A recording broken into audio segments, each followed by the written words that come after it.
За игдэлээстэй хамт байгаад баярлалаа. Дундын бүс ярилцлагын нэвтрүүлгийн ээлжид дугаар та бүхэнд хүрэхэд бэлэн боллоо. За бид энэ удаад дундын бүсэд улсын хурлын гишүүн Хүрлбаатарын баасан жаргалыг өрсөн байна. За дундын бүс ярилцлагын нэвтрүүлэгт тавтай амралт. Баярлалаа.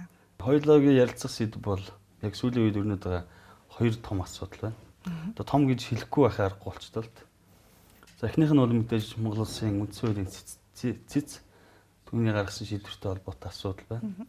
Хоёр дахь нь бол Монгол улсын ерөнхийлөгчийн хоригтой холбоотой асуудлыг бас ярих нь зүг болов уу гэж таныг хүрсэн юм аа. За тэгэхээр би энэ дотор эхлээд энийг гаргаад тавьчих гэж бодоод Монгол улсын үндсэн хууль байна. Үндсэн хуультай холбоотой асуудал их ярьж байна. Үндсэн хууль одоо цэцэн шийдвэртэй санал нийлээгүй хүмүүсийг үндсэн хуулиа дорд үзлээ гэж ярьж байна. За тэгээд цэцэн шийдвэртэй санал нэгдэж байгаа хэсэг нь бол үндсэн хууль бол бид дээдлж байна гэж ярьж байна. Энийг эхлээд хоёулын дээш нь тавьчих. Энэ доор тавьж болохгүй бах тийм ээ. Чухал баримтчих учраас.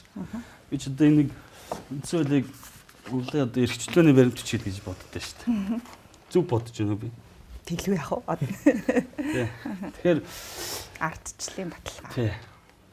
Одоо ямар зах зээлийн чиг шугамар амьдрахаа хүртэл энэ баримт хүчээр бас бид нар бичээд тэгээд баталсан байдаг тийм ээ. Тэгэхээр хоёулаагийн эхний сэдв бол мэдээж үндсэн хуулийн цэцэн шийдвэртэй холбоотой. Цэцэн шийдвэрийг дүгнэлтийг бол одоо зөв буруу гэж хэлээд байх хэрэг алга. Тэмч боломжгүй байх. Тэгэхдээ цэцэн шийдвэр ямар үр дагавартай гэдэг асуудлаас ер нь эхлээд ярих нь зөв болов гэж бодож байна. Миний эхний асуулт бол энэ үндсэн хуулийн цэцсийн дээр яг юу байт юм бэ? Би л үндсэн хуулийг өрөөлгөж. Цэц гэдэг чинь өөрөө институт, байгууллага гэдгийн цаана 9 гишүүн байгаа. Тэр энэ хүмүүсийн дээр гэхээс илүүтэй энэ хүний гол одоо хүмүүсийн дагаж мөрдөх баримтлах баримтчиг бол үндсэн хууль. Та бүхэн ялангуяа улсын хурлын гишүүдэд үндсэн хууль дээр гараад тавьж хагаад тангараг өргөдгөө. Үндсэн хууль зөрчихгүй бид нар гэдэг агуулгаар бас тангараа өргөдөг. Гэтэл тангараа өргөсөн гишүүд үндсэн хууль зөрчишээ гэдэг энэ дүгнэлтийг гаргалаа. Та үндсэн хуулийн цэцэн гаргасан дүгнэлттэй санал нийлэх үү? Одоо зөв буруу юу гэж асуух утгагүй болчиход. Зарим хэсэгтээ санал нийлнэ, зарим хэсэгтээ санал нийлэхгүй. Энд дэр нэг юм хоёр ялгаатай юм байгаа даа. Дүгнэлт гарсан шийдвэр гэдгийн цаана дүгнэлт тогтоолгын хоёр өөр зүйл байгаа. Дүгнэлт гэж гарсан. Тэгээд дүгнэлтийн хамгийн төгсгөл хэсэг дээр хоёр зүйлийг дүгнж хэлсэн. Дүгнэх нь гэж хагаад. Тэр хүртлээр нэгтгэн дүгнсэн бас нэг хэсэг байгаа. Тэгээд хамгийн сүүлд дээр дүгнэлт гэж байна. Дүгнэлтэн дээр улсын хурлын гишүүн Булган Туяаг үндсэн хууль зөрчсөн. Үндсэн хуулийн 43-1 гэдэг заалтыг тогтоол нь үндсэн хууль зөрчсөн гэдэг ийм хоёр заалтыг дүгнэлтээрээ гаргасан. За би зөвхөн хувьдаа дүгнэлтийн эцсийн дүгнэх хэсгээс гадна нэгтгэн дүгнсэн хэсгүүд дээр санал нийлэхгүй байгаа хэсгүүд байгаа. Дээрэс нь яг энэ нөгөө процесс бол яаж явагдсныг бүгдээр сайн мэдж байгаа. Тэгээ процессын явагдсан байдал нь процессын шударга байдлыг хэр хангав гэдэг дээр бас сэтгэл дундуур байгаа. Тийм би бас гайхаадсан юм л да. Үндсэн хуулийн цэц бол одоо түүнээс салбарлсан хуулийн заалт нь үндсэн хууль зөрчиж юу үгүй юу гэдэг юм уу. Энэ асуудал дээр гол нь шийдвэр гаргадаг. Мэдээж яг хуулийн дээр бол улсын хурлаас гарах бусад шийдвэрт гэж байгаа. Ерхий сайдыг огцруулах тогтоол дотор үндсэн хууль зөрчсөн заалт бол би жишээл олж харахгүй байна. Тэрийг ч ерөөсөө хинч маргаагүй. Тэрэн дээр ч дүгнэлт гаргав. Тэгэхээр ерхий сайдыг огцруулах тогтоолыг хилцэж эхлэхээс батлах хүртэлх процесс дээр одоо хянан шийдвэрт ажиллагаа явуулсан юм болов уу гэсэн би ойлголттой байгаа. Миний ойлголт ер нь зөв байна. Би харин тэрийг одоо тэрэн дээр бас нэлээд эргэлзээд байгаагийн нэг асуудал нь тэр юу гэхлээр дүгнэлтийнхаа ихэнх хэсэг дээр одоо энэ нэг толгой гэж гардаг штэ тий дүгнэлтийнхаа толгой хэсэг дээр Монгол улсын ерөнхий сайдыг огцруулсан үйл ажиллагаа үндсэн хууль нийцсэн хэсгийг шийдвэрлсэн гэж. Тэгэхээр үйл ажиллагаа явж байгаа. Доошогоо ямар асуудлыг шийдвэ гэдэг дээрээ Монгол улсын их хурлын дэд дарга гишүүн Булган Туяагийн үйл ажиллагаа хоёрт нь тогтоол хоёрыг гэж байгаа. Тэгэхээр яг шийдсэн асуудал нь улсын хурлын үйл ажиллагааг цэцэх нь уу? тогтоолыг хийнэ уу гэдэг асуулт тий. Тэгсэн мөртлөө хойшоогоо явхлаар яг дүгнэлт хэсэг дээр тогтоол үндсэн хууль зөрчсөн гэхлээр тогтоолыг хийнсэн болов тий. Тогтоол үндсэн хууль зөрчсөн гэж гарч байгаа юм болов гэж харж байгаа. Тэгэхээр улсын хурлын дарга Булгамт яг тухайн өдрийн хуралдааныг даргалж явуулсан. Тэгээд нэг асуудал байгаад цэцгийн дүгнэлт дээр ч гэсэн уншиж чад өөрсдөө тэр эрсцийн асуудлыг яриад байгаа. 16 оны эрсцээр 17 доо хуралдсан юм үгүй юм. Энэ бол үндсэн хууль зөрчсөн байна гэдэг дүгнэлт гаргаад байгаа. Тэр үнэхээр 16-ныхаа эрсцээр хуралдсан юм уу? Үгүй юм. Та дотор нь байсан үний хувьд сайн мэдэж байгаа. 16-ны эрс 17-ны эрс хоёрыг нэгтгээд хуралдсан. Цэц нэгтгэн дүгнсэн хэсэг дээр 16-ны өдрийн хуралдааны хүчин төгөлдөр бус хүчингүй хурал болсон гэж байгаа. 16-ны өдрөөс хурал болоогүй шүү дээ. Эрсцэл үсгсэн тий. Тэгээд хэрвээ 16-ны хурал хүчингүй юм бол 17-ны өдөр бид нар 16-ны эрсцийг нэгтгсэн. Тэгэхээр 17-ны хуралч гэсэндээ хүчин төгөлдөр бус. Нэгтгэж дүгнэхтэй дээрээс нь 16 17-ны өдрийн эрсцэн өөрөө эрсцийг одоо бүртгэсэн ажиллагааны өөрөө үндсөөл зөрчсөн гэж үзэж байгаа бол 17-ны хураллаар шийдсэн бүх асуудлууд бас хүчин төгөлдөр бос гэдэг. Ингээд яг хоёулаа илүү нөгөө үр дагавар талаас нь харах юм бол маш олон ойлгомжгүй асуудлуудыг араасаа дагуулад дээрэс нь парламент цаашид хуралдаж асуудлыг шийдвэрлэх дэг жаягт үндсэндээ нэлээд том өөрчлөлт орхуц хэмжээний шийдвэр гаргachгүй. Тэр өөрчлөлт нь өөрөө яг парламентын өөрийнх нь бие дааж шийдвэр гаргах эрх хэмжээ дархлаанд хэр нөлөөтэй вэ гэж одоо бол бид нар харах ёстой. Тэр талаас нь ярих ёстой гэж бодож байгаа. Цэцгийн дүгнэлтийг харахаар ялангуяа хоёр асуудал дээр би жоохон санаа зовж байгаа гэх юм уу да. Нэгдүгээрт мэдээж энэ эрсцийн асуудал байгаа. Хоёрдугаарт идэвхтэй санал хураалтын асуудлыг бас дүгнсэн байна. Дүгнэлтэн дээрээ улсын хурал аливаа шийдвэр гаргахтаа гэж бичсэн. За би бол бодохдоо бүгд дээрээс нь яг нөгөө тухайн хурал оролцоод ингээ явж явах те тэр процессуудад юу гэж харсан бэ гэвэл бас уншиж сонсгож явах ч гэсэнтэй надад бол тийм ойлголт төрсөн. Юу гэвэл ялангуяа албан тушаалтныг огцруулах, томилох гэдэг эдгээр асуудлууд дээр яг идэвхтэй санал хураалтын журмаар явах юм байна. Өөр бусад одоо шийдвэрүүд өөр олон шийдвэрүүд гаргаж байгаа тийм хууль баталж байгаа, тогтоол баталж байгаа. Өөр бусад шийдвэрүүд дээр одоо нэг заавал идэвхтэй байх гэдэг шаардлага тавихгүй юм байна. Ялангуяа албан тушаалтных тэр онцгой жинийг тавьж байгаа юм байна да. Тэр талаар бичигдэх юм болов гэдэг хүлээлттэй байсан. Боловч одоо ингээд альва бүх төрлийн шийдвэрүүд дээр заавал идэвхтэй санал хураалтаар шийдвэр гарна гэх. Тэгэхээр энэ нь өөрөө манай одоо улсын хурлын үйл ажиллагаа үндсэндээ гацаанд орох үс хэмжээнд очих үедээ гэж болгоомжилж байгаа. Тэгээ идэвхтэй санал хураалт гэдгийг яг би зүгээр телевиз үзэгчдийн хувьд бол бүгдээр эрчэндээ орчдөг. Яг дэмжих санал дээр орж ирээд татгалзах конопо биеэрээ идэвхтэйгээр саналаа өгдөг. Татгалзаж байгаа тохиолдолд заавал татгалзах товчийг дарж болно. Дарахгүй байсан ч дандаа татгалзах руу ордог. Тэр процесс эхэлж байгаа. Тэгэхээр гишүүдийн хувьд бол өнгөрсөн одоо хугацаанд бол дандаа энэ процессор явж ирсэн. Бүхэл шийдвэр, бүхэл хууль тогтоомжууд дандаа энэ процессор явж ирсэн. Татгалзсан тэдгээд ингээд энэ санал хураалтууд гардаг. Татгалзсан санал дотроо идэвхтэйгээр татгалзсан, идэвхгүйгээр татгалзсан гэдэг ойлголт юусоо байгаагүй, огт байгаагүй. Хэрвээ гишүүн биеэрээ орж ирээд эрсцээ өгчөөд тухайн санал хураалтанд оролцмооргүй тий байх юм бол тэрийг үндслэлтэйгээр их хуралд заавал мэдэгдэх үүрэгтэй гэдгийг. Тэр нь гэхдээ бүх асуудал төр байж болохгүй. Зөвхөн үндсэн хууль зөрчиж байгаа гэж болжгүй үзэж байгаа асуудлууд дээр эсвэл үндсэн хуулийн нэмэлт өөрчлөлтийг эсэргүүцэж байгаа бол тэрийг заавал чуулганы танхимд мэдэгдээд эрсцээс аль бие усаар асуулна гэж байгаа. Эрсцээс аль бие усаар асуусан ч гэсэн тэр нь татгалзсан санал тооцно гэж байгаа. Тэгэхээр нөгөө хэдийгээр татгалзсан санал тооцож байгаа ч гэсэн тэр хүн гол нь тэр асуудлыг хилцэж байгаа процесстай санал нэгдэхгүй байх гэдгийг идэвхтэй заавал илэрхийлээ гэдэг хуулийн залт байдаг байхгүй. Тэгэхээр энийг ерөөсөө бас харж үзээгүй юм болов. Гэхдээ ер нь бол тогтож ирсэн одоо бидний мөрдөж ирсэн хуулиуд бол бүгд яг ингэж байна. Тий 16-ны шинжигөөл хүлээсэн гишүүд байгаа. Зарим нь өрөөндөө байна гэдэг асуудлаа яриад селфи хийгээд одоо ордноос гараагүй шүүмтэй нотлоод байгаа юм яа тийм байсан.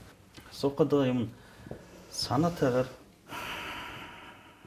өрөөндөө бүгээд хуралдаанд орж ирэхгүй байхад гүйцэтгэх засаглалын оролцоо байсан уу? Байсан. Гэдэгт итгэлтэй. Тэг яагаад гэвэл сайд нар бол ялангуяа энэ асуудал дээр бол оройлон манлаасан. Тэ? Сайд нар эрт бүрдүүлэхгүй байх. Сайд нар эртсэндээ орж ирэхгүй байх. Гадаа мэдээлэл хийх, тэ? Хэвлэл мэдээлэл хэрэгсэл олон нийтийг л ингээл талцуулах үйл ажиллагаа яваад байснаас биш. Үндсэндээ үндсэн хуулийн дээр одоо Улсын их хурлын гишүүн чуулганы хуралдаанд оролцоод чуулганы хуралдаанд оролцож байхдаа байр сууриа идэвхтэй илэрхийлэх үүрэгтэй. Гэтэл яг энэ үүргээ умартаад те нөгөө талдаа л үндсэндээ яг бид нар бол тэр үйл явцыг юу гэж ойлгож байгааг засгийн газар их хурлыг одоо эрцээрээ бойкотлох те эрцээрээ боох замаар шийдвэр гаргуулахгүй байх тэр зүйл рүү бол ялчгүй түлхсэн. Тим арга замыг бол сонгож тэрэн дээр бол маш идэвхтэй үйлдэлүүд гаргасан. Сайд нар танхимд орж ирсэн хэрнээ эрцэн уншуулахгүй л гарч явцгаасан. Тэр өдрийн камерын бичлэг бүх юмыг харах юм бол орж ирээл гараал яваад байгаа. Тэгсэн мөртлөө эрцэн уншуулахгүй байгаа байхгүй. Энэ бол цэвэр яг санаатай үйлдэлүүд байгаад идэг. За нэгдүгээрт энэ. Хоёрдугаарт би зүгээр хувьдаа бол юу гих гайхсан бэ гэвэл засгийн газар парламентыг юу ингэж одоо юу гэдгийг боож хяхаж явдаг энэ үзэгдэл хэвийн юм бахта гэж их гайхсан. Яагаад гэвэл бүгд энийг яг хэвийн юм шиг хүлээж авч ирсэн байхгүй. Энд чинь байж болох үзэгдэл юм уу гэвэл байж болохгүй тий. Одоо ялангуяа нөгөө тойргийн 15 тэрбум тий. Тэр бол одоо жишээний тод жишээ. Их хурлынхаа дээр засгийн газар нь гараад тодорхой хэмжээний тойрогт нь асуудлыг шийдэж өгнө гэж амлаад коноп худалдаж байгаа ийм процесс. Тэгэхээр энийг бид нар хүлээн зөвшөөрөөд хэвийн зүйл мэд ингэж явж ирсэн. Энэ асуудал дээр 2007 онд уган цэцгийн дүгнэлт гарсан байгаа дэдэг. Тэгсэн хэрнээ 2007 оны цэцгийн дүгнэлт гарсан байсаар хахад энэ зүйл яг л хэвийн болол ингээл жил ирэх тусам одоо баг ханшин өсөд гэх юм уу тий ханшин өсөөл ингээл явж идэг. Тэгээ үндсэндээ бол засгийн газрын гишүүд нь өөрөө эрх мэдэл, мөнгө, санхүү гэд олон эрх мэдэл байгаа учраас эргээд парламент нь өөрөө засгийн газрынхаа одоо өмнө толгой бүх идэл ийм л одоо дүр зураг ийм л нөхцөл байдал руу үндсэндээ орсон юм байна л гэж харж байна. Тэгээ энэ бол хэвийн биш байх ёстой зүйл биш. Наад хэвийн ишүү гэдэг одоо жишээ нь дасцсан байна л та. Үндсэн хуулийн биш. Тэ? Ковид үед ер нь бол илүү шат тагсан гэх юм. Засгийн газар нь бид нар одоо ард иргэдэд хамгаалах гэж байгаа эмчилгэчний гэдэг байдлаар хандаж нэг удаагийн хуулиуд оруулж ирж тэрийг нь улсын их хурл өгдөг дуугүй баг хилцүүлэггүй шахав. За одоогийнхыг бодвол хилцүүлэггүй шахав. Батлаад явж исэн тохиолдлууд бол байгаа. Яг нь засгийн газрын гишүүд тэр өөрсдийнх нь албан тушаалтай холбоотой асуудал хөндөгдөж байгаа учраас тэр эрсдэлээр ингээд орж гараад явсан байхыг бас үгүйсэхгүй нэг талаас нь. Зүгээр засгийн газрын гишүүд улсын их хурлын гишүүд дээр очиод битээ орооч гэсэн оролцоо байсан уу гэж асуудаг. Байсан. Байсан гэдгийг манай зарим гишүүд бас чуулган дээр ил тодорхой илэрхийлсэн. Дээрэс нь засгийн газрын гишүүн учраас сайдынхаа одоо суудал тий албан тушаалын асуудал яригдж байгаа учраас тэр нь бол байх нь бол зүй ёсны юм а гэж бид нар ярьж болохгүй. Яагаад гэвэл тэд нар их хурлын гишүүн байхгүй. Давхар дэлгэн хүмүүс шүү дээ. Их хурлын гишүүн, засгийн газрын гишүүн. Тэгэхээр их хурлын гишүүний үндсэн чиг үүрэг нь тэргүй ирэмбэд байх хэрэгтэй. Одоо нөгөө ирэмб гэл айгу хөсвөлөд ярьж байгаа. Тэгэхээр юунд тэргүй ирэмб байх юм? Их хурлын гишүүний үүрэг нь өөрөө тэргүй ирэмб байх хэрэгтэй тий. Дээрээс нь сайд нарын яг энэ үзэгдлийг бид нар за яах аргагүй гэж өөс ингэж зөвтгөж ингэж өршөөнгүүгээр уучлангуугаар тэгээ байх ёстой үзэгдэл мэт ингээд хөвшмөл ойлголт боталтал нь ер нь явсныхаа горыг бид нар нэг талтаа амсаж байна. Хоёрдугаар бас нэг гор юу вэ гэвэл бид нар давхар дээлнийхаа горыг амсаж байна.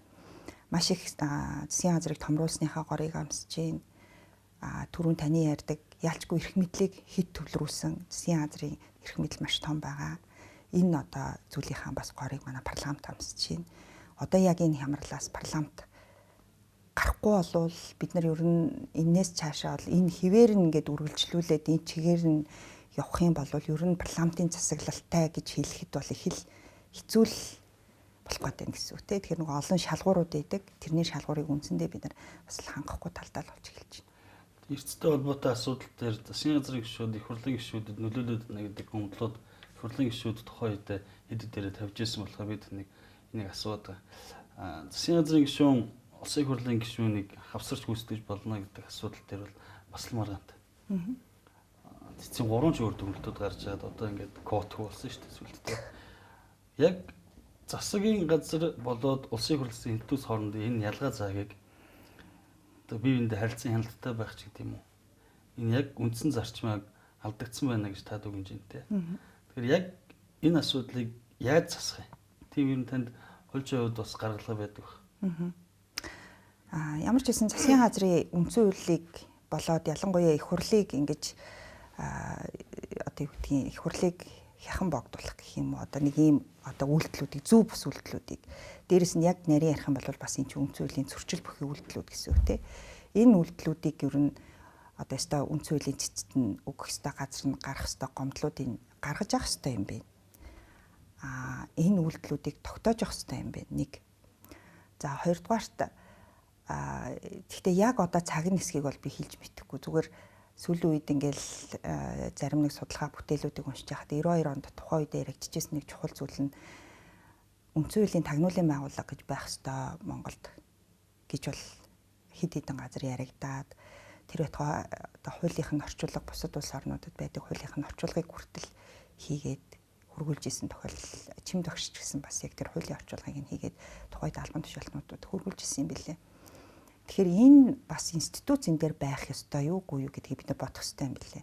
За яагаад энэ институцийн тухай бодох болов гэвэл бас л дахиад энэ үйл явдалтай холбоотой. Ер нь бол үндэсний аюулгүй байдлын зөвлөл бол үндсэн энэ чиг үүргийг хэрэгжүүлж байгаа гэж би хувьдаа итгэдэг байсан, найдаж байсан. Гэвч одоо бас сая сүүлийн үед болсон энэ үйл явдалтай холбоотой үндэсний аюулгүй байдлын зөвлөлийн ажлын албаны дарга тийм гэдэг юм үндэсний аюулгүй байдлын одоо зөвлөлд ажилдаг шинжээч жишээ нь үндсэн хуулийн цэцэд очиод дахиад шинжээчийн дүгнэлт гаргаад мэдүүлэг өгөө зогсож чинь ч гэдэм. Ингээ харахаар бас яг үндэсний аюулгүй байдлын зөвлөл өөрөө бас энэ дээр энэ чиг үүргийг үндсэн хуулийг хамгаалах тий үндсэн хуулийн институцийн үндсэн хуулийн парламентын ардчлалын эсрэг явагдаж байгаа энэ үйл явцад үнэлэлт дүгнэлт өгөх тийм институц ер нь бид нарт байхгүй мэн гэж харж байгаа. Зүгээр хувь судлаач нарт найдаад ингээд явж ирсэн юм байна. Би ч гэсэн одоо хувьдаа одоо жишээ нөгөө бие даасан хараад бус судлаач нар энэ дээр дүгнэлт гаргаасай. Эрдэм шинжилгээний үйл бичээсээ эсвэл байр сууриа илэрхийлээсэй гэл тэгэхээр ингээл бараг л байхгүй л юм л да. Тэгээ нэг улс төрчид энэ дээр байр суурь илэрхийлэхээр иргэд энийг зүгээр шууд улс төр гэж хараад нөгөө гол яриад байгаа үндслэл аргумент руу анхаарал хандуулахгүй байна. Тийм учраас энэ дээр нөгөө бие даасан судлаачдын орон зай яалчгүй энэ асуудлууд дээр үнэхээр дутагдж байна. Та бүхэн ч гэсэндээ бараг сэтгүүлчид ч гэсэндээ их сурвалжийн хямралд бараг л орж байгаа шүү дээ тий. Хинээс яриа ахгүй хин энэ дээр хүнлэнгийн байр суурь илэрхийлэх үү гэдэг. Энэ орон зай үнэндээ бид нарт үнэхээр одоо дутагдж ирж байна. Энэ цаашид нөхөгдөхүү гэвэл маш хэцүү. Тэгэхээр энийг институцийн хэмжээнд аваачих талаар ярих хэрэгтэй болов уу гэж нэг талдаа харж байгаа. За нөгөө талдаа хоёрдугаарт яг энэ хяналт балансын асуудал тий. Нэг юм дээр бид нар бас айгуу сайн зөв залруулга бөгөөд ойлголт хийх хэрэгтэй юм лээ. Парламентын засаглалтай болохоос биш 3 засаглалтай биш. Энийг нөгөө бид нар засаглал хуваарлах онолоор ингээд 3 засаглалтай юм шиг ингээд ойлгоцсон тий. Парламентын засаглалтай парламентын засаглалтай орны хувьд хийх ёстой чиг үүрэг ажлуудаа 3 институцэд хуваарлаж өгч байгаа.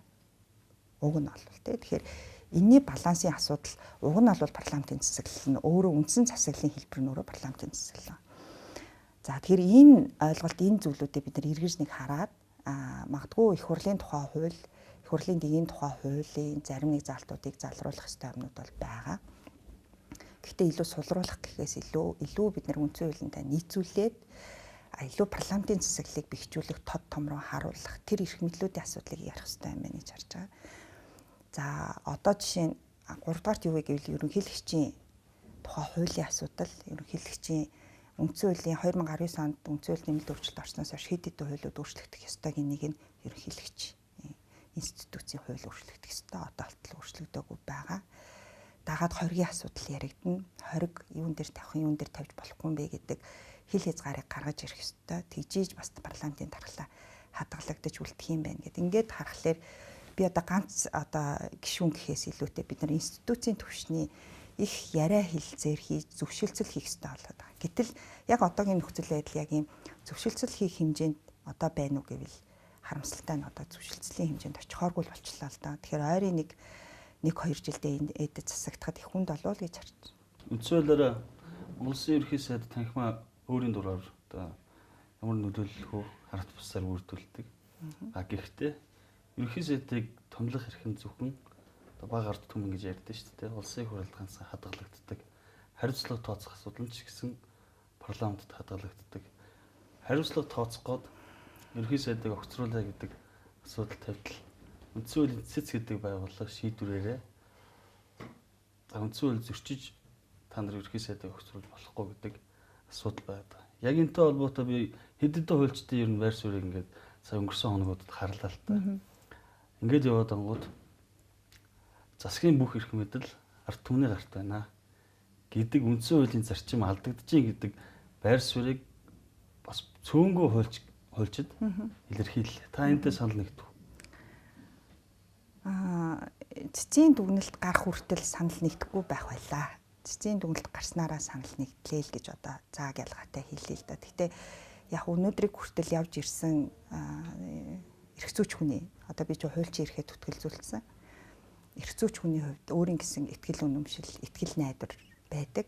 Тэр зарим нэг итгэл үнэмшил, зарим нэг итгэл найдвар үнэцүүлд бол тодорхой хэмжээний өөрчлөлт орох үйл явц боллоо гэж би зүгээр хувьдаа өөрөө хувь хүний хувьд дүгнж байгаа. Зарим нэг юм бид нар их эргэж харах хэрэгтэй юм байна гэж харж байгаа. Ялангуяа энэ өнөөдрийн гаргасан энэ үндсэн хуулийн цэцгийн маргааны асуудал дээр эрцийн асуудал гэдэг ингээд нарийн яг энэ их хурлын дэгийн тухай хуулиараа зохицуулж байгаа асуудал руу үндсэн хуулийн цэц орох хэрэгтэй байсан уу гэж би бол орох хэрэггүйсэн гэдэг байр суурь илэрхийлж байгаа. Бүр энэ тухай ч гэсэндээ олон одоо судалгаа бүтээлүүд бол зөндөө олон байгаа. Тэгээ ялангуяа парламентын хинтээч хуваалцахгүй онцгой бүрийн эрх гэж байгаа. Тэгэхээр энэ хинтээч хуваалцахгүй онцгой бүрийн эрхийн асуудал дээр цэц яаж орж ирдэг вэ гэвэл хоёр үе шаттай орж ирэх ёстой. Гэхдээ хоёр үе шаттай орж ирэхдээ эхлээд нөгөө зөвшөлтслийн замаар орж ирээд үнэхээр одоо цэц их хурл хоёрын хооронд тухайн үндсэн хуультай холбоотой хэрэглээтэй холбоотой үндэслэл бүх юм маргаанууд гарах юм бол тэрийг нь дахиад дараагийн шатандаа шийддэг ийм одоо дигийг бол оруулж ирсэн байдаг. Одоо үндсэн хуулийн даяар гэсэн. Тэгэхээр энэ одоо зөвшөлтслийг бид нар бас бүр алхасчлаа. Тэ их хурл болоод цэц хоёрын хооронд ямар ч юм зүйл явахгүй цэц эцсийн шийдвэрийг гаргадаг энэ бүх үт хаалгыг нийцлээ. Магадгүй зүгээр энэ тохиолдолд цэц эцсийн шийдвэр гаргах нь зөв байж болно. Магадгүй тэг үндслэлтэй байж болно. Гэхдээ цаашид ингэж ивэл яах вэ? Энэ хаалгыг үндсэндээ нийцэж байгаа байхгүй. Тэгэхээр хит хитэн жаахан нээж болохгүй хаалгыг нийцсэн биш үстэй л гэж би санаа зовноод байгаа. Ялангуяа нөгөө цэцийн би түрүү уншсан тийм үйл ажиллагааг их хурлын үйл ажиллагааг үндсэн хууль нийцэж гинэ гэж үзээд. Гэтэл үндсэн хуулийн дээр их хурлын үйл ажиллагааг хянах тухай байхгүй дөрвөн асуудал байгаагийн эхний нэгдүгээрт их хурлын бусад шийдвэр тогтоол хуулиуд баг. Тэгэхээр эн чинь яах вэ? Гараад ирсэн хүчин төгөлдөр батлагдсан энэ зүйлийг л хянах тухай байхгүй. Тэрнээс биш их хурлын үйл ажиллагаа процесс явцад өөрөө цэц оролцоод эхлэвэл бид нар яах гэж ард түмнээ сонгогддгийг тэр олон хүмүүсийн төлөөллийг үгүй хийж байгаа хэлбэр гэсэн үг тийм. Маргаа үсгээд явсан бас гол асуудлуудын нэг нь санал хураалгасан саналын томьёол байлаа л та. Янз бүрээр л бие биенийхээ өөртөө таалагдсан өнцгөөс ярих гэж хичээж. Төрийн байгуулалтын байнгын гурваны дараа сандын учир дараа манай нэвтрүүлгээр орж ирээд ярьсан л та. Манай дээр бол санал хураагаад нэмэргүй. Анх орж ирсэн саналаар буюу ерхий сайдыг огцруулахад дэмжээ гэдэг саналын томьёолоор санал гаргах ёстой гэж ярьчаад 2 хоногийн дараа өөрөөр хураасан. Өөрөөр хураахад би хоёр талдаа бие биенийхээ ашиг сонирхлыг л хүндэтгээд явж гинүү да гэдэг ийм эргэлзээ төрсөн. Та энэ саналын томьёол үндсэн хууль нөхөр зөрчиж үү? Байнгын ороор орсон саналын томьёол үндсэн хууль зөрчөөгүй. Байнгын ороор руу яг орохдоо яг л одоо ерөнхий сайдыг огцруулах асуудлыг дэмжих хэсгээр саналын дэмжиж гинүү гэдгээр саналын томьёол санал хураасан. Дэмжихгүй буюу ерөнхий сайд цаашаа ажиллаа өргөжлүүлээд хийх тухай юм саналын томьёол дээр үндсэндээ гишүүдийн олонх нь санал нэгдээд ингээ процесс явсан. Тэр нь магадгүй зүгээр бодож ирснээс өөр одоо саналын томьёол гарч ирсэн учраас сандралцсан бах, нэлээд сандарцгаасан бах.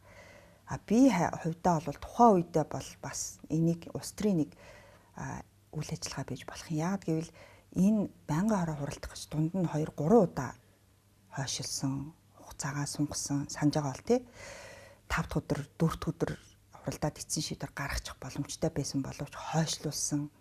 Тэгээ ийм нөгөө зөвшөлтсөл явагдах процесс, орон зай, цаг хугацаануудыг байнгын хорооны зүгээс бол хангалттай өглөөл гэж харж байгаа. Харамсалтай нь үүнийг бол ерөөсөө ашиглаагүй, зөвшөлтслийг хангах бодиттой алхам хийсэнгүй л гэж харж байна. Би бол байнгын орон дээр санал хураахад одоо та ерхий сайдыг огцруулахыг огцруулах бичгээр гар үсэг зурсан. Яг ерхий сайдыг огцруулах дээр санал дээр гар үсэг зурсан гişүүд. Одоо нэг ярихад хоёр талд хуваагдсан байгаа нь үнэ юм гэж байна. Тэгээд зал гаргачлаа гэж шаарддаг. Өмнө нь яг ийм асуудлууд явж ирсэн. Эсвэл түүгээр кнопа дарахгүйгээр явна. Эсвэл кнопо тоолно. Кнопын босоо байгаа шүү дээ. За хэдүүлээ ингэж ярьж байгаа дэмжчихгүйгээд байнгын орон дээр үлдээгээд байнгын орон саналаар чуулган орол манай тал шийдвэр гарах юм байна да гэдэг зал гаргах чуу гэж харсан. Яг хөө тэн дээр нэг ийм үйл явцыг бид нар бас аягүй сайн бодох хэрэгтэй. Ер нь бол чуулганд гишүүдийг оруулахгүй байх гэдэг процесс ер нь хамгийн түрүүнд явагдсан процесс нь тэр үнэ эрэхтэй бол аль болох гишүүдийг чуулганд оролцуулахгүй байх, аль болох чуулганыг хийхгүй байх, нөгөө 10 хоногт нь багтаахгүй байх тий. Тэгээ манай их хурлын хувьд бол яалтч байхгүй 10 хоногтой багтааж хийх ёстой үүрэгтэй тий. 10 хоногтой багтааж хийхгүй бол үнц үйл зурсан. Дахиад ялгаа авахгүй цэцгийн өмнө бүгдээр очил ингээл зогсгол байсан. Тэгэхээр яг энэ нөгөө эрцийн хувьд бол аль болох чуулганд оролцуулахгүй, чуулганы эрцийг бүрдүүлэхгүй байх гэж одоо засгийн газрын зүгээс авсан арга хэмжээнүүд нь эцсийн дүндээ альж тохиолдолд үндсэн хуулийн зөрчил рүү аваачиж байгаа учраас яг энэ сандлын томьёоллын шийдэл бол гарсан болов уу? Санал хураасан төрийн байгуулалтын байнгын орон дээр та сууж илүү? Санал хураах үед бол суугаагүй. Асуулт хариулт үед 4 дахь өдөр илүү 5 дахь өдөр болсон тэр хуралдаан дээр бол байсан. Суусан бол би таньс суух гэсэн. Санал хураалтын дүнг харахад Ардчилсан намын 3 гишүүн л ерхий сайдыг огцруулъя гэдэг конопт арсан. Одоо 2 гишүүн л одоо самбаг гишүүн, гант төмөр гишүүн 3. Тэгээд таны хэрвээ дэмжихгүй санал дарсан бол яагаад дэмжихгүй санал дарсан бэ гэж асуух байсан. Цэцдэр улсын хурлаас хэдэн итгэмжлэгсэн төлөвлөж батсан? 12 билүү. Та нэг нэгсэн. Тийм ч учраас би таныг бас ярьсан дөрсөн.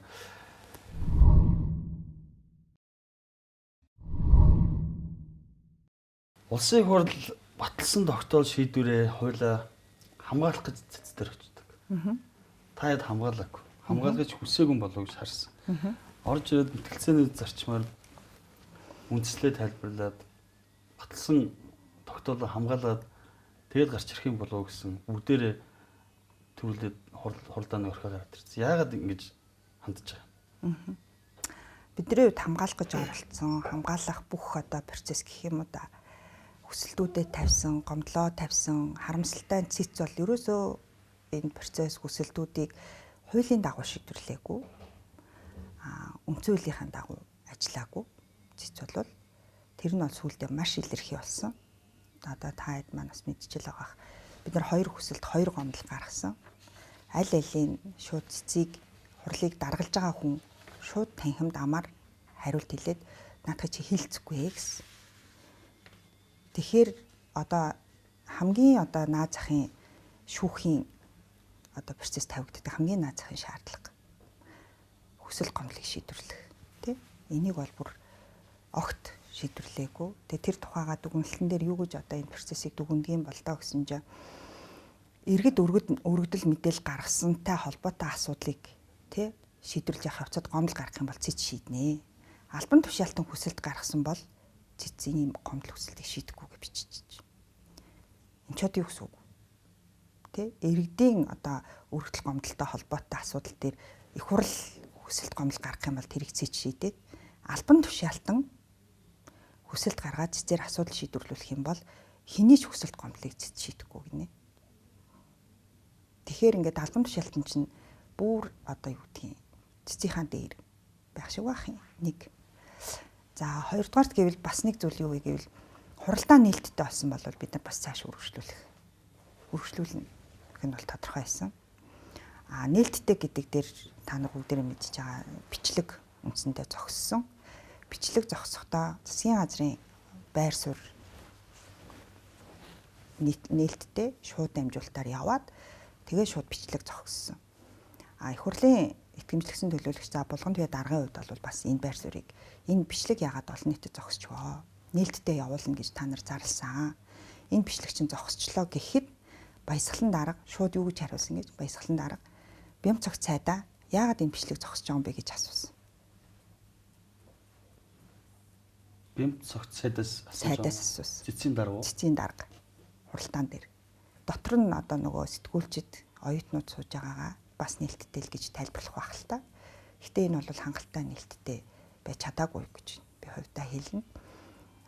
Юуны хувьд бол хууль ёсны дагуу авах ёстой бүх арга хэмжээ тий хэргийн маргалдагч одоо хэргийн гэж би дандаа бас ярьчаад бас бахан хүмүүс шүмжлүүлсэн. Маргалдагч талууд аль аль нь хангалттай мэтгэлцэх нөхцөлтэй байх ёстой. Хүнцүүлэн дээр ч тийм заалт байгаа. Мэтгэлцүүлнэ гэд. Энэ нөхцөл байдал огт бүрдээгүй учраас бид нар бол за хуулийн дагуу авах ёстой бүх арга хэмжээ бүх зүйлүүдээ авлаа. Хууль бол энэс цаашаа угаасаа хуулийн дагуу бол үйлчлэхгүй байна гэдэг нь тодорхой юм байна. Ингээд улс төрийн акц руу шилжиж гээд ингээд хуралдааныг бол орхисон. Хуралдааныг орхиж явснараа шийдвэрт бол нөлөөсөн гэж юусоо бодохгүй байна. Шийдвэр бол үндсэндээ гарцсан байсан гэж тухайн үед бол бид нар бас дүгнсэн. Урьдчилан шийдвэр бол гарцсан юм байна гэдэг нь бол маш тодорхой болсон. Хуралдаан явж байхад цэц урьдчилан шийдвэр гаргацсан гэсэн. Тэр шийдвэртээ тааруулж асуултууд асуугдсан. Бидний хуралдаан орхиж явахын өмнө баасанд орж итгэмжлэгсэн төлөөлөгчөөс асуулт асуусан. Асуулт асууж явах явцад бол дүгнсэн асуултууд асуусан. Цэцэн шийдвэр эцсийн байдлаар гарцсан гэсэн одоо хардталт мэдрэмж төрсэн болохоор та ер нь хуралдааныг хаяад гарсан байна л гэж ойлголоо. Мэдээж бусад асуудлууд та сая хэллээ тийм ээ. Би энэ хуралдаан даргалсан хүний асуудал руу ормоор. Болгонд одоо дид дарга гэх юм уу? Гişүн гэх юм уу? Дид даргын хувьд эцсийн шийдвэрээр гараад одоо ингээд баг үндсэн хууль зөрчсөн бол эвгүүлэн татах хүнслэл болно гэсэн. Цэц нийтдээ 4 төрлийн асуудлыг цэцгийн хяналтаар авч үздэг. Их хурлын тогтоол шийдвэр хуулиас гадна их хурлын гишүүнийг үндсэн хууль зөрчсөн хэсэг дахиад дөрөвдөх дээр нь их хурлын гишүүнийг тангараа зөрчиж үндсэн хууль зөрчсөн бол эргүүлэн татах хэсэг асуудал гэдэг. Энийг цэц авч хэлцээгүй. Эргүүлэн татах асуудлыг цэц шийдээгүй. Цэц өөрөө тэн дээр дүгнэлт гаргаагүй. Гэхдээ үндсэн хууль зөрчсөн гэж хэлсэн. Хоёр дахь буюу үндсэн хууль зөрчсөн хэсэг маргааныг шийдсэн. Тийм учраас дүгнэлт гаргасан. Хэрвээ үндсэн хууль зөрчсөн гэж хэрвээ үндсэн хуулийн цэц үзэж байгаа болвол энийг их хурл хүлээж авах хэсгээ шийдээд хэрвээ хүлээж авахаар бол ямар хариуцлага гарах вэ гэдгээ их хурл өөрөө шийднэ. Үндсэн хуулийн дээр тийм залтад. Бас зөвлөж байна гэж яг энэтэй холбоотой би бас нэг эргэлзээтэй асуудлууд байгаа даа. Хуулиуд ингээ хараад явж байхад. За боломжтой дид даргатай холбоотой асуудал албан тушаал яах. Тэгвэл бол дид дарга буюу улсын их хурлын гишүүн. Албан тушаалтын асуудлыг үндсэн хууль зөрчсөн байна уугүй юу гэдгийг хэлцэхтэй. Цэцгийн сэтэл маргаан шийдвэр хуулийн хууль дээр байна лээ. Заавалчгүй 7-9 хүний бүрэлдэхүүнтэй цэц хуралдана. 7-9 хүн бол их судал болчихно. Их судал гэхээр эцсийн шийдвэр гаргаж чинь. Их судлаар дүгнэлт гаргаж. Их судлаар дүгнэлт гаргах. Их судлаар дүгнэлт гаргах юм уу тогтоол гардаг. Их судлаар уг нь аль зүүн аль тогтоол гардаг. Тэгтээ дүгнэлт гаргаж болд юм байна тий. Одоо л харин дүгнэлт гардаг болтгол болж байгаа юм байна. Одоо үүнээс өмнөх албан тушаалтнуудын үндсэн хууль зөрчсөн хэсэг маргааныг цэц шийдэхдээ дүгнэлт гаргаж ирсэн юм уу тогтоол гаргаж ирсэн юм уу гэдгийг нэг харсан. Хоёрдугаарт дүгнэлт тогтоолч айл аль нь гарахтаа үргэлжлээд үүнийг нь их хурл хилцчихсэн юм уу гэж харсан. Ингээ харахаар альч тохиолдол дээр 2010 он хүртэл илүү бид нар шүүж нэг амжилтаа сайн ямар л тэгээд 2010 он хүртэл гаргасан бүх цэцгийн тогтоолууд дээр дандаа дүгнэлт гаргаад их хурл руу буцааж явуулаад их хурл тэрийг нь хүлээж авах хэсгээ шийдээд хүлээж авахгүй бол дахиад одоо нөгөө маргааныг нь дахиж үндсэн хуулийн цэц шийдээд ингээд нөгөө хариуцлагын асуудлыг эргэж заавал манай цэцэд мэдэгдэнэ үү гэдэг ийм тогтоолынхаа дүгнэлтийн хамгийн доод хэсэг дээр дүгнэх хэсэг дээр итгэж бичдэг. Тийм одоо юу байгаа хгүй. Гэтэл одоогийн энэ гарцсан байгаа дүгнэлтэн дээр тогтоолыг ч хүчзэнгүй болгосон заалт байхгүй. Нөгөө булган туяа гишүүний асуудал дээр ч зөвхөн булган туяаг үндсэн хууль зөрчсөн гэдэг л дүгнэлт байгаа. Тэрнээс биш тэрнээс хойших асуудал дээр бол ерөөсөө дүгнэлт дүгнэж гаргаагүй гэсэн үг. Тэгсэн хэрнээ дээшээгээ нэгтгэн дүгнсэн хэсэг дээрээ эцсийн шийдвэр болно гэж биччихээд байгаа. Тэгэхээр эцсийн шийдвэр гэхлээр их хурл хилцэхгүй юм шиг одоо хилцэхгүй л гэж одоо ойлгох гээд шүү дээ. Гэтэл нөгөө тогтоолоо хүчингүй болгоогүй. Тэгээд тогтоолыг хийн хүчингүй болохгүй. Тогтоол хүчинтэй юм. Эсвэл автоматар хүчингүй болох уу? Мэдхгүй би одоо автоматар хүчингүй болох юм шиг. Автоматар хүчингүй болдог тохиолдолд цэц заавал дүгнэлтэн дээр хүчингүй болгосгоо гэж бичдэг байхгүй юу? Хүчингүй болгосгоо гэж бичгийн тулд тэр нь өөр тогтоол ах хэвээр. Яагаад гэвэл болгосгоо гэж тогтоосч чинь тий. Дүгнэлт бол санал.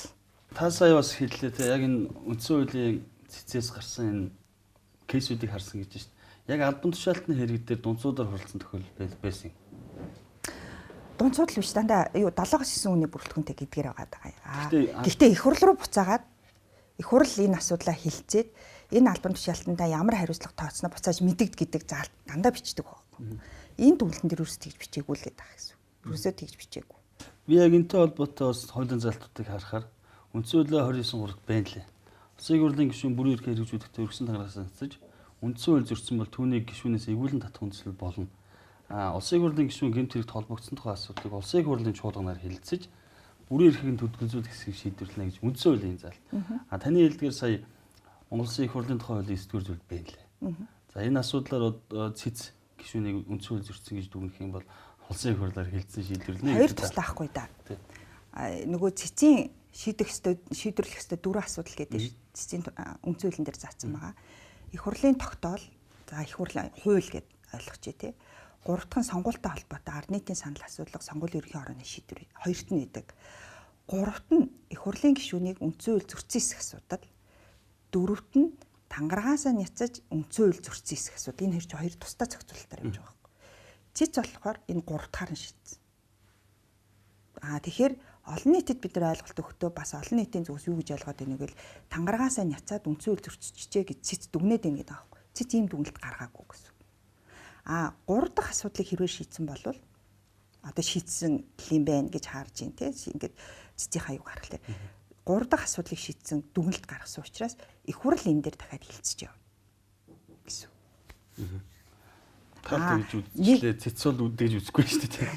Үндсэн хуулиараа л тийм байдгийг. Тэгээд үндсэн хуулийн дээр бас ямар залтайгаа вэ гэвэл 1-2 дахь асуудлыг заавал 2 үе шаттай процессор шийдэх буюу 1 дахь 2 дахь асуудлыг шийдсэн тохиолдолд их хурл заавал хилцээд түүний дараа их судлалын хуралдаанаар шийднэ гэдэг заалт дахиад үндсэн хуулийн дээр байгаа. Тэгээ би нөгөө үндсэн хуулийн цэц үндсэн хуулийнхаа дээр гарчиж байгаа юм биш үсттэй гэдэг байгаа чинь энэ танд процессын асуудлууд дээр байгаа байхгүй юу? Энэ маргаантай асуудлуудыг уг нь цэц ялангуяа улс төрийн албан тушаалтантай ч юм уу улс төртэй холбоотой шийдвэр гаргах болгонд гэл хэдэн талаас янз бүрийн хуулийн тайлбарууд хэлээд тэгээд сүүлдээ цэцэгээ шүүмжлээл ингээл дуустдаг л та. Энэ асуудлыг цэцлэхийн тулд уг нь Монгол Улсын цэцгийн болон цэцэд маргаан хэмжээд бүртгэх хуулийн шинжилсэн хариулганд боловсруулад өнгөрсөн парламентод дуусаад өргөн бариад хэлц хэсгийг дэмжсэн. Би тэрийг маш сайн санд. Тэр хуулиудыг ингээ харангууд одоо цэцэд одоо ямар асуудлыг ямар хүрээ хязгаартай хэлэлцэх, цэцгийн гишүүнд тавигдах шаардлага нь юу байх. Тэгээд хүний үндсэн эрхийн асуудал хүртэл орж ирж байсан шүү дээ. Шүүхтэр ирэхээр цэцэд хандаж болно гэдэг. Энэ асуудлуудыг чинь шийдэх гээд энэ хуулиуд ч уг нь бэлэн байгаад хахад яагаад би энэ цэцгийн хуулийг энэ процессын хуульд нь хилцдэггүй бол ерөөсөө гэж. Яагаад баталцдаггүй бол гэж гайхаад байгаа байхгүй. Энэний ард нэг хардтал төрөд байгаа. Яг энэ хуулиудаа хэрвээ ингээд шийдээд явах юм бол нөгөө цэцэл нөлөөлөл байдаг эсвэл томилсон эзэндээ үйлчлдэг гэдэг юм уу те. Энэ нэр бодиттой байд юм шиг өстэй гэсэн бодол төрж ирсэн.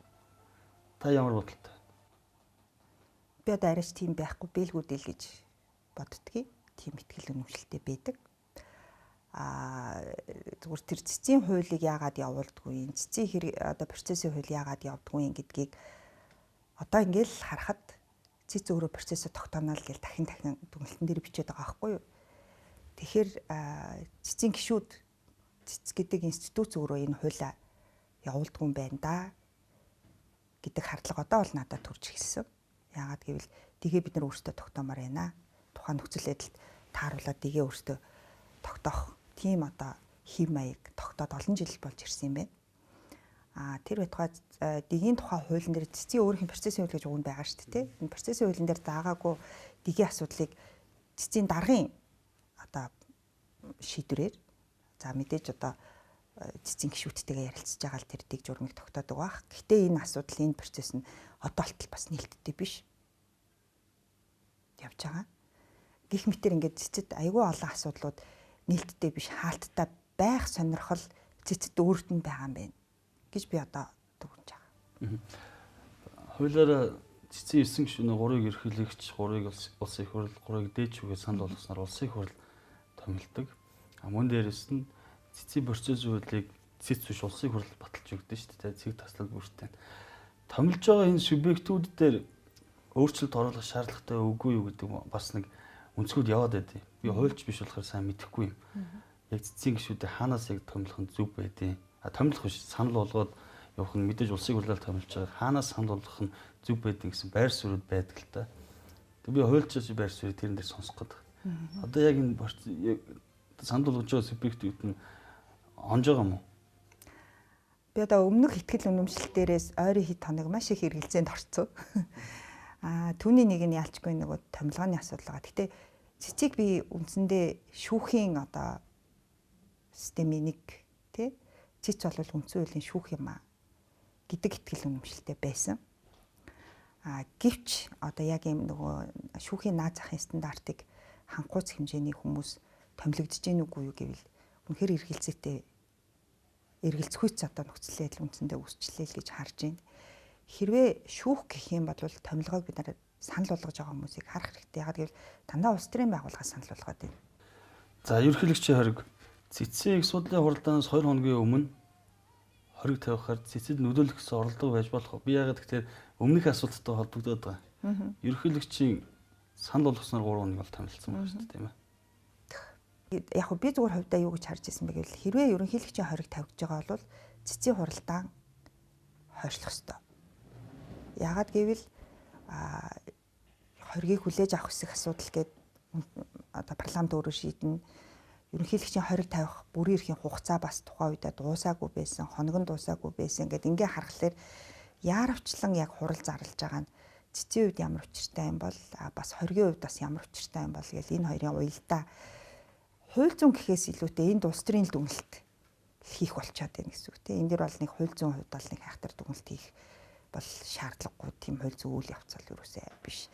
Зүгээр хууль зүйн хувьд харин нэг эргэлзээтэй асуудал яг энэ дунд үлдчихэж байгаа нь хуулийн хувьд хүчин төгөлдөр болоогүй тогтоолыг дээр маргаан үүсгээд тэг маргаан бас үүсэхдээ бүр айгүй сонирхолтой. Их хурл хилцээг байхад маргаан үүсгэсэн шүү дээ 16-нд. Их хурлын чуулган бол 17-нд болсон тийм. Их хурл асуудлаа шийдээгүй байхад 16-ны өдөр цэцдэр маргаан үүсгэсэн. Тэгээд 3 дахь өдөр буюу хуулийн хүчин төгөлдөр болоогүй хориг тавьсан байгаа шийдвэрээр хүнс хуулийн цэц шийдвэр гарсан. Тэгэхээр эн чинь өөрөө бас хууль зүйн нэг том асуудал, нэг том одоо үл ойлгогдох зүйл гэх юм уу тодорхойгүй юм нөхцөл байдлыг үүсгэж байгаа гэсэн. Хуулийн хувьд хүчин төгөлдөр болоогүй шийдвэр төр цэц дүгнэлт үндсэндээ гаргасан. За нөгөө талаасаа ерөнхийлөгчийн хоригийг бол би хувьдаа бол ерөнхийлөгч хориг тавихгүй байх гэж бодож байсан. Яагаад гэвэл ялангуяа ерөнхийлөгчийн хувьд засгийн газар тий парламентын өөрийнх нь бүрийн эрхийн асуудал руу ерөнхийлөгчийн институт орж ирэх нь өөрөө тохиромжгүй. Тэр дундаа ерөнхий сайдыг огцруулах, томилох асуудал дээр ерөнхийлөгчийн институт орж ирж нөлөөлөх, хориг тавих нь өөрөө маргаантай. Маргаантай дотроо би өөрөө илүү ерөнхийлөгчийн дээр хориг тавих ёсгүй асуудлын нэг гэдэг итгэл үнэмшилтэй байдаг. Тэгээд 21 онд энэ нөгөө ерөнхийлөгчийнтэй холбоотой ерөнхийлөгчийн институтын хуулийн төсөл явж байхад ерөнхийлөгчийн хориг тавихгүй одоо байх ёстой асуудлуудын нэг дээр яг энэ асуудал явж ирсэн байхгүй. Тэгэхээр энэ нөгөө цаад одоо үзэл одоо баримтлал тий яг үнцүүлийнхаа агуулгаар ярих юм бол ерөнхийлөгчийг энэ ерөнхий сайдын томилгоон дээр оруулж ирэх байх. Энийг бас нотолж байгаа нэг зүйл нь юу болсон бэ гэвэл 2019 оны үндсэн хуулийн нэмэлт өөрчлөлтөөр ерөнхийлөгчийн хэсэг дээр байдаг заалтыг хүчингүй болгосон бүхэлд нь засгийн газрын томилгоотой холбоотой ерөнхий сайдын томилгоотой холбоотой заалтыг хүчингүй болгосон байхгүй. Тийм түрүүлсэнчлэн цэцгийн хуралдааны өмнө ерөнхийлөгч яг энэ асуудал дээр хориг тавьсан. Тэгэхээр засгийн газрын тэргүүнийг томилох бүрийн эрх бол хууль тогтоох дээд байгууллага буюу улсын их хурлд зөвхөн хадгалагддаг. Гэхдээ улсын хурлын шийдвэрт ерөнхийлөгч өөрөө 20 хэлбэрээр оролцоод байгаа нь ерөнхийлөгчийн ер нь парламентын бүрийн эрхэд халдах үйлдэл үзүүлээд байгаа юм биш үү гэдэг юм бас үнцэг яваад. Та үүн дээр ямар хариулт хэлэх вэ? Үүн дээр хоёр үндслэлээр тийм гэж хэлнэ. За нэгдүгээрт энэ бол маргаантай сэдв хэдий ч манай үндсэн хууль судлаачдын хувьд ялангуяа судлаачдын хувьд бол парламент ерөнхийлөгч бол энэ одоо бүрийн эрхэд парламентын онцгой бүрийн эрхэд халтахгүй байх хэрэгтэй. Ягаад гэвэл парламентын засаглалтаа бид нар хагас ерөнхийлөгч юм биш. Нэгдүгээр үндсэл. За хоёрдугаарт юу вэ гэвэл сүүлийн үед дэлхийн нийт эрэлттэй яг энэ сорилттой нүр тулж ин л да. Юу вэ гэвэл ардчлалаас ухрах үзэгдэл гэж бүр улс төрийн шинжилгээ ухаан дотор тийм нэр томьёо орцсон явж байна. Ардчлалаас ухрах үзэгдэл ер нь эрчимтэй явж байна дэлхийн нийтээрээ. Ялангуяа Европ, Хойд Америк гэдэг ингээд энэ улс орнуудын хувьд бол энэ үзэгдэл маш одоо нөлөөтэй байна. Сөрөг нөлөөтэй байна. Дэлхийн хүн амын одоо 4 хүн тутмын 3 нь яг юм ардчилсан биш засаглалтай нэг хүний одоо тий дарангуйлал тий нэг хүний засаглал нэг хүний шийдвэр гаргадаг яг ийм дэглэмтэй оронд 4 хүн тутмын 3 нь амьдарч байна гэд. Тэгээд энэ талаас нь ингээ харах юм бол манад яг энэ үзэгдэл яваад байгаа юм биш үсттэй гэдэг мэдрэмж бол парламентод орж ирснээс хойш хэд хэдэн удаа төрсөн. Эндээ хизээ ихтгэл үнэмшилтэй болсон бэ гэвэл илүү тэр шүн гэх юм да тий 16-наас 17-нд шилжих шүн бол би бол за энэ бол үнэхээр манай улсын хувьд дэглэмийн хувьд тий парламентын засаглалын хувьд бид нар бол үнэхээр анхаарах ёстой маш чухал асуудал яг хоолон дээр тулцсан байгаа юм байна.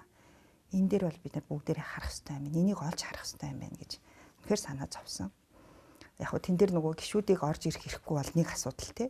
Гэтэ үүний цаана засгийн газрын эрх хэмжээ маш өргөн хүрээнд тэлж засгийн газрын эрх мэдэл мөнгө тий тэр бүх юмнууд нэг талтаа гарсан нь өөрөө парламентыг маш сул дорой болгосон. Хоёрдугаарт одоо бид нар бүгдээрээ цахимаар гарч байгаа мэдээлэл бүх зүйлүүд хэвлэл мэдээллийн эрхчлөө гэдэг ингэ харж байгаа шүү дээ тий. Хоёр дахь үзэгдэл нь юу гэвэл яг энэ хэвлэл мэдээллийн орчин хүмүүсийн үзэл бодлоо чөлөөтэй илэрхийлэх орчинд одоо энэ бас айгу одоо илтэд одоо нөлөөлөх үзэгдэл явагдаж байна л да. Тэгэхээр ингээ хэд хэдэн шалгуураар харах юм бол бидний нөгөө парламентын ардчлал гэдэг тий итгэдэг энэ ихтгэл үнэмшил энэ үнэт зүйл маань сулраад байгаа юм биш үү? Сулраад байгаа юм байна. Тэгэхээр энэ дээр бүгдээрээ анхаараасай. Энэ талаас нь ер нь харах хэрэгтэй юм байна гэж бодож. Тэгээд яг нь ялангуяа манай их хурлын гишүүдийг янз бүрээр хэлж байна те. Гэхдээ эн чинь өөрөө хувь хүнийг хэлэх биш. Бид нар парламентын ардчлалаа үн цэнэгүй сулруулж байгаа үзэгдэл өөртөө нэг оролцогч нь болоод яваад байгаа юм биш үсттэй гэдгээ ер нь бид нар яг одоо эргээд нэг бодох хэрэгтэй болчихё л гэж харж байгаа. Нэг кейс байт юм байна. Ингээ хараад үзвэл 2017 онд ерөнхийлөгч тухайн ерөнхийлөгч Алтмаагийн Батулга хөрсгийн засгийн газрыг бүрдүүлж байх үед Чимдийн Хөрлбаатрыг сайдаар томилгоонд нь хэсэгчлэн хориг тавьж байхад ерөнхийлөгч парламентын бүр ихэд халдлаа гэдэг асуудал ер нь анх хөндөгдөж ирсэн юм байна. Яг тэр ялгаатай юм нь 19 оны үндсэн хуулийн өөрчлөлт ороогүй байсан үйл гэж бодоод байна тийм. Яг энэ үед бас энэ үед хуульчид бас хэлж ирсэн юм байна. Одоо засгийн газрын тэргүүн түүний танхимын гишүүд гэдэг юм уу те. Ерөнхийлөгч хориг тавих нь өөрөө энэ бол засаглалын бас хэлбэр рүү зөрчилдөөн үүсэх эрсдэлтэй биш үү гэдэг асуудал ярьж ирсэн юм байна лээ. Та өндөр юу хэлэх вэ? Тийм ялангуяа тэр үед яригдчихсэн нэг чухал зүйл нь үндэслэл нь гэсэн үг те. Юу байсан бэ гэвэл нөгөө хагас ерөнхийлөгчийн засаглалтаа тохиолдолд орны тохиолдолд яг энэ ерөнхийлөгчийн хориг яг энэ кабинетийн бүрэлдэхүүн ерөнхий сайдын асуудал дээр орж ирдэг. Бүтэн ингээ парламентын засаглалтаа гэж байгаа бол ерөнхийлөгч яг ийм асуудлууд дээр бол орж ирэх ёсгүй маа гэдэг. Яг энэ байр суурь бол нэлээд судлаачдын хувьд бол нэлээд хүчтэй илэрхийлж ирсэн. Тэгээ би бол илүү яг энэ талдаа одоо байдаг.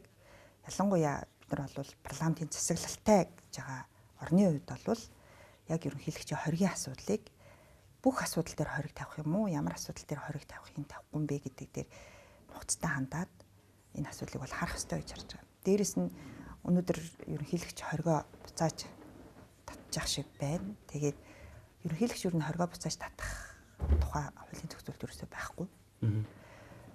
Тэгэхээр энэ үүний цаана юу хараад байна вэ гэвэл юу гараад байна вэ гэвэл ерөнхийлөгчийн хориг улс төрийн нэг хэрэгсэл ялангуяа ийм нөгөө томилгооны асуудал дээр орж ирж байгаа нөгөө улс төрийн хэрэгсэл болгож яг ерөнхийлөгчийн хориг орж ирж байгаа юм биш үсттэй гэдэг ийм хардталт бол байгаа гэсэн. Ерөнхийлөгч хоригоо татсан ч татаагүйч дахиж ийм хориг орж ирэхгүй гэх юм одоо баталгаа байхгүй. Одоогийн үеэр бол байхгүй. Энэ бол цэвэр онлын үед маргаан явж байгаа. Яг 21 оны төсөл дээр бол энэ ялчгүй орж ирж исэн цаалт. Би энэ задлыг бас таны хэлсэн чинь санчлаа. 19 оны үндсэн хуульд оруулсан нэмэлт өөрчлөлтөд бусад бүх маш олон хуулиудыг уялдуулах нийцүүлэх шаардлага гарсан. Энэ дээр бас нийцүүлээгүй үлдсэн бас том хуулиудын гэвэл нэг нь ялтч ерөнхийлөгчийн тухай хууль. 2021 онд хууль зүйн дотоод хэргийн яам дээр боловсруулж эхэлсэн ерөнхийлөгчийн тухай хуулийг шинжилсэн найруулга хэлбэрээр байна. Тэгэхэд бол ялангуяа яг энэ үндсэн хуультай нийцүүлээд ерхий сайдыг өгсруулах хэсэг асуудал дээр ерөнхийлөгч хориг тавихгүй. Тавихыг хориглоно гэдэг заалт байснаас харчлаа. Тэгэхээр 19 оны үндсэн хуульд оруулсан нэмэлт өөрчлөлтөө бид нэр бусад хуулиудад бүрэн нэгтгэж чадаагүй юм байна. Ялангуяа нөхөрлөлийн хууль, дэгийн хууль, түүнийг зохицуулсан процессын хуулиуд, сүүлдээ энэ цэцэн хууль гэдэг асуудал ч юу н орж ирэх юм шиг байна. Хууль тогтоох дэд байгууллага та бүхэнд хийх ажил маш их байгаа юм байна да гэсэн л дүгнэлттэй үлдэж байна. Нэг юм би одоо бас яг парламентд орж ирж байгаа ирээд нэг зүйлийг бас их яагаад байна. Улс төрийн зөвшөлтслөөр яриа хэлцээр хийгдэж явдаг хуулиуд гэдэг нь дандаа юм институтын шинжтэй хуулиуд байна. Ерөнхийлөгчийн тий их хурлын дэгийн, их хурлын цэцэн гэдэг. Тэгээ яг ийм нэг институтын шинжтэй энэ хууль тогтоомжуудын өөрчлөлт нь өөрөө улс төрийн намууд судалтай болоод судалгүйгээс үл хамааран гэсэн үг. Улс төрийн намууд энэ дээр ийм шинжилэлт явагдах ёстой юм байна гэдэг зөвшөлтсөл энэ хууль батлагдах гол үрдэж нөхцөл юм байна.